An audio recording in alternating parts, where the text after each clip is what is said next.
to another DorkLair action figure review. Today I'm taking a look at the Mythic Legions Sir Elijah from the Necronominus wave. So here we have the Temple Emissary. If you're not familiar, the Templars in Mythic Legions are much different than the Crusaders of, European history. These are guardians of the temple, and they have different roles. For example, the relic guards of the relics. And then the emissaries are the messengers. They are deliverers of communications and information and keeping the different allegiances informed with each other. So these have a really cool role. I'm really drawn to that type of character. Like anytime a character deals with information or learning or knowledge or communication, it really hits with me. So really cool stuff here. This figure is just loaded with all new parts. I mean, it's got a lot of the, pretty much the body itself is the Valiant Knight, but we have this wonderful new paint job. The camera is just not quite, I don't think, doing it justice in terms of how much that gold accent along all those little lines pop. It looks so good in person. We have the CJSM designed cloth goods that are just looking so awesome. Lots of just new stuff. This new shield is absolutely beautiful. Awesome figure. Let's get into this review. Here we have Elijah, nice and close. This has to be one of my favorite head sculpts. This is a really neat situation too, because they are using faceplates here. So there's some interchangeability. And if they want to just create more faces, for manufacturing purposes, it's going to be really great to be able for them to reuse that chainmail head and just keep making different faces for it to, optimize production. So really cool stuff here. I do think this is probably one of the most well-painted, lifelike faces that they've done. And then we have the armor here, and it's got a gunmetal color that with these gold accents throughout, and we even have some brighter silver little dots painted in there, a little silver band around the arm there, and I always love it when they do those nice bright gold accents on the silver armor, and to do that on the gunmetal looks super cool. I mean, this is pretty dark. I have a gunmetal Armory Knight that's disassembled right now. It's fairly close. Like the Armory Knight, I think, is a little darker and a little more metallic. And then this is a little bit lighter, and it's got a little more of a satin finish, but it's fairly close. The gunmetal Armory Knight is just a little bit darker. And so that kind of gives you a sense of how dark this is. It's pretty close to that. And then we have the cloth goods. So this is CJSM designed cloth goods. This is a piece that goes over the torso, and then you have two pieces on the waist. I'll disassemble it later so that you can kind of see how everything looks. Nicely wired. All these little pieces are wired, so really good for posing. Really nice stuff there with the cloth goods. And again, I just want to express how happy I've been with the way in which the factory has been able to sort of reproduce these, fairly complicated pieces of articles of clothing, essentially. So really nice. We've got a leather belt here with the strap hanging down here, and then a couple slots to put scabbards in there. And then a look at the legs, same pattern of paint on the legs. And again, these are Valiant Knight legs, Valiant Knight arms. Basically, the whole thing is Valiant Knight except for the shoulder pauldrons, and of course the head and the collar piece. Color-wise, here's how it does compare to the Valiant Knight. Again, very close. Mixing and matching armor parts for these two, I think, totally doable. I don't think you're going to really be able to see much of a difference. The Valiant Knight is more metallic, a little bit brighter, and definitely dirtier. It's got a more of a dirty wash on top of it, but you could totally mix and match parts. Just taking this helmet and putting it on this new knight, totally gonna look fine. This is a rerun of the original Templar, and as you can see, it's much brighter of a silver, so not really a match there, but you could still probably get away with mixing a couple parts in and just having a little two-tone silver going on. But this is the fully the fully painted. There's actually 3 different paint schemes for the original Templar. If you ever watch my Templar review, that one is straight up silver. There's no paint on that. So that the original Templar was intended to just be an unpainted, like painted, but like, no paint detailed Legion builder, like a $22, whatever it was at the time, Legion builder.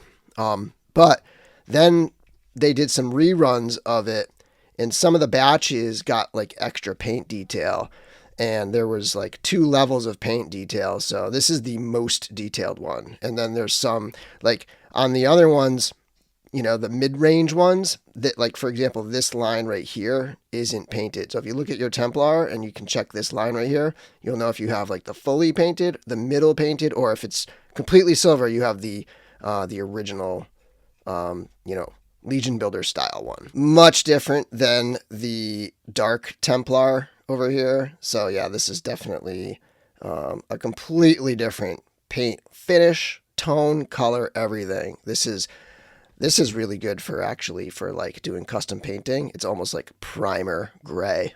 Perfect for painting. Temple Relic Guard, a little bit closer. Definitely a brighter silver. Obviously, it's much more metallic and shiny. But you're getting a little closer when you get into the Temple Relic Guard. And then here we have the Red Shield Soldier, which is very close. It's kind of got that satin finish, but I feel like it has a little bit more warmer kind of a tone to that silver. Like it's still gunmetal. It's pretty darn close, but it's just like this one feels a little more blue and this one feels a little more red, or, I guess slightly purple or something, but like neither of them are blue or purple, but like you just kind of get that tone where this one's a little warmer and this one's a little cooler. Here's Elijah all zoomed out so you can have an overall look at the shape of this figure and just kind of how he stands in a neutral position. I think this thing is beautiful. And this being a standard 1.0 style Mythic Legions figure, he comes in at just under 7 inches tall, fitting right in with the rest of your legions. And first up for comparisons, a couple of the enemies he may see on the battlefield. On the left is the Terpiculi with the neck from the Chimera that comes with Belualith, and on the right is Maxilius the Harvester, looking so good. I love that figure. Next up, the Valiant Knight, which shares a body with Elijah and the original Templar on the right. And then here we have the Dark Templar on the left and the Temple Relic Guard on the right. One really cool thing about these two is they're currently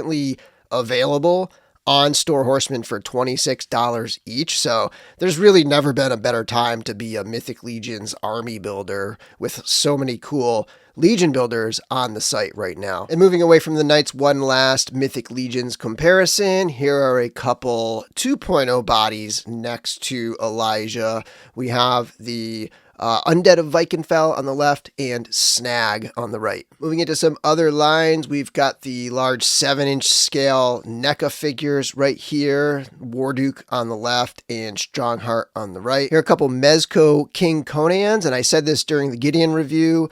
This wave feels like it has elevated these $50 Mythic Legions figures up to the level of Mezco in terms of detail, sharp, crisp little details, lots of sculpture, tons of accessories, as well as like just phenomenal cloth goods. So these are right up there, in my opinion, with the $80 to $100 Mezcos for $50. You just can't go wrong with this wave of Legions. And last but not least, a couple other independent lines. On the left, Animal Warriors of the Kingdom Tiberius from Spiro Toys. On the right, Savage Crucible Camo of the Isles from Harbinger Studios. Okay, getting into accessories, I did want to point out the pauldrons are, like always, removable, and those I would consider accessories because you can have him posed with or without them, and both look really good. And then we have the sword here. I like that they've added on this new sword, they've added a little bit of like Templar detail with the cross up top there, and then they could totally just paint that a solid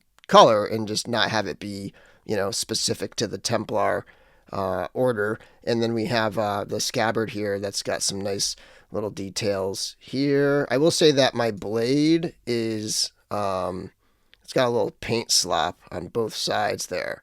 If you look right there, you can see like a little bit of black paint wash or something like that kind of got on there. Maybe from inside the sword scabbard or something. I'm not sure. But yeah, still awesome looking sword right here. New piece to the line.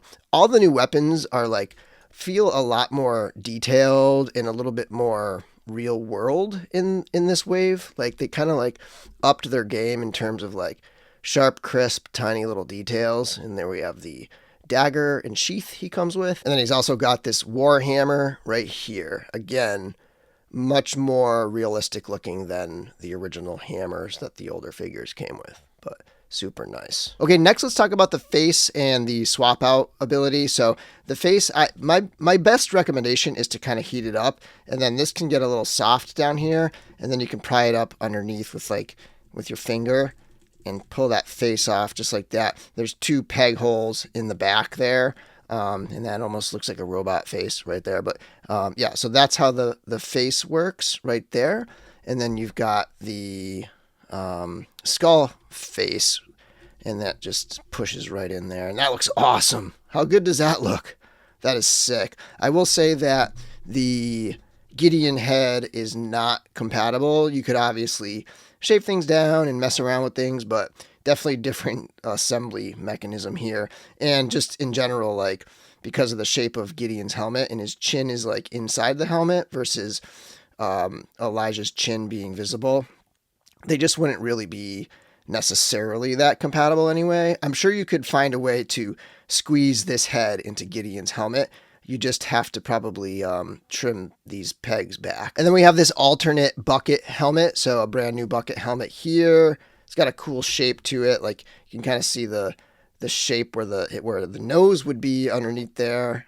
Really cool looking helmet with tons of sculptural details, nicely painted in that gold pattern, and there's a few little details on the back of it. Looks really good. It does come with 2 neck pegs, and I was wrong on my Gideon review. The 2 neck pegs are different, so one sits a little bit higher than the other. I believe the shorter neck peg is for the unhelmeted head, and the longer neck peg, or like the taller one, is for the helmeted head, which has a hole that sits a little bit deeper up into the helmet. And then here we have his shield. It's a new shield, and it does have the piece that pops out right here so that you could mix and match. Like for example, I got a figure in my upcoming swaps that uses this little middle piece that I'll show you. And then it does have both versions of handles. So you could either have it the handheld one or the arm grip one. And they both have their pros and cons.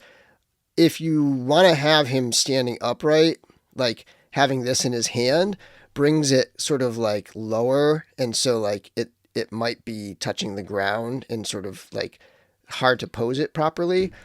So you might want to use the clamp. Also, the shield's a little bit heavier than the classic shield, so the clamp can work. But you could also potentially scuff up your paint if you don't heat things up and you're just like jamming it on there. That's one of the trade-offs of the clamp. So it's nice that they're just giving us both options now. I really like that. And he does come with a second set of hands. They're the same hands, but they just have different angled hinges. So if you want to get all the different hands in the different poses and stuff, you can get that hands pack that comes with knight hands in 3 different colors. One of those colors to match Elijah. And it does come with the strap here that has the little buckle detail. This is the very thin strap that also came with Gideon. And if you haven't seen my Gideon review in terms of showing how to do the cloth goods and just how it's set up, so you just heat it up a little bit, pop that torso off of there, and then this uses a like an elastic piece, and you just kind of stretch it out. There we go. So you kind of just stretch it over the armor, and then there we have the armor piece right there, and then this piece here, just pull the belt up. This is one piece, and then you have the loincloth piece. And there, he also comes with this swap out loincloth piece, so that when you do just the armor, let me get the light brighter here, just the armor, you can have that piece on there. And you just sort of pop them back together. Okay, here it is without any of the cloth goods on there. Now you can see that the torso sits high, so you got to play around with things a little bit there. The reason why the torso is high is to make room for all of the layers of cloth goods underneath there. Otherwise it would just be it just wouldn't fit properly. So they made room by raising that post up. You could put something underneath to raise the belt up. You could get one of the belts that kind of has a little more like width at the middle there. You could, put some other cloth goods on there. There are options. You could swap out the hip piece if you had a spare laying around from one of the older figures with the shorter post. So there are options, but just like this, you're probably going to want to do something with it. For articulation, we do have the hinged neck, so you can get a ton of range there. Looking down, he can go this far. Looking up this far, he can tilt side to side like this, but you could also turn the neck and then turn the head back and then have him, let me see if I can get this. You could totally have his head going way over to the side if you tilt that neck. So a lot of good range in that neck there. Shoulder armor is pegged in the back, and that will move and get out of the way, and you can bring the arm up this far. If you mess around with it, you can actually have the arm go a little further because this piece is glued over the top, and if you were to be able to lift that up and get it up over the armor piece, it can go up a little further, but it's a little hard to do with everything on here. I'd have to kind of take everything off to do it, but it is possible to get that a little bit higher up. Of course, you can swing the arms up and down. You can swing them all the way around on that swivel. Typically, this body is going to have a better kind of like reach towards the middle. It can definitely do two-handed poses, but if you wanted to get the full range, you'd have to take some of this stuff off. Like these shoulder armors get in the way, this cloth goods get in the way a bit. There's more range. It's just the nature of having stuff on top of it can limit things a little bit. Single jointed elbows, we've got that new range, so you can get in nice and tight right here. There's a twist above the elbow. There's a twist at the forearm, twist at the wrist, hinge at the wrist. He does come with a pair of vertically hinged wrists as well. A lot of great motion in the torso here. So we get that ball jointed waist, can move really well, even with the cloth goods on there. You do got to futz around with stuff if you want to make it look nice and clean in the back, but overall it moves really well, and it's not one of those fussy figures, right? Like this figure, it just feels nice. The joints are all smooth. Everything just feels really good, and it works, Kick forward a ton, kick back a good amount, out to the splits, twist at the top of the leg. We do have a single jointed knee, comes up just slightly past 90 degrees, a twist below the knee, a hinge at the ankle, twist at the ankle, and rocker at that ankle. Okay, I do have a couple swaps, not a ton. Again, I'm still working through an injury, and it's not that I can't do swaps, it's just that it takes a long time because I don't have good grip in my left hand, so it's not like I'm going to re-injure anything. My finger is locked down in a splint. It's just a matter of like time. I just don't have the time to do them because they take so long. I have to use a ton of heat and make things super soft and easy, and it just takes a lot of time to do. So here is what I would call a Soldier of Aetheron. This is the Elijah armor on the Gideon Heavens brand cloth goods, right?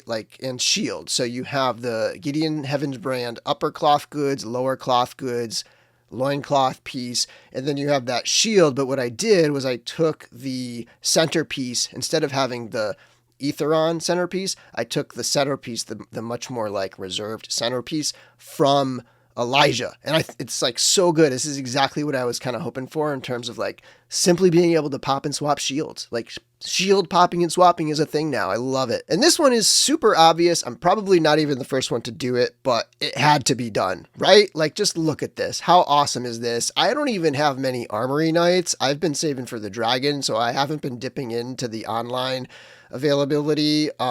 But this might push me, if I want to keep my red Armory Knight the way I originally had it, I'm going to have to get another one because this look is so good.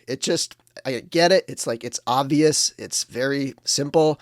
But to me, this is like a must-have on the shelf, this look. So I'm totally in love with this figure. I think it's right up there with Gideon. I don't know, like I kind of am leaning towards the Knights in this wave in terms of like what's going to be my top figures. But everything has been so good. Just phenomenal. I haven't even gotten to the Necronominus review yet, so that's going to be a lot of fun. I've got a few more to get to. My goal is to review the entire wave. Anyway, thanks for watching my video, and until next time, may the Force be with you.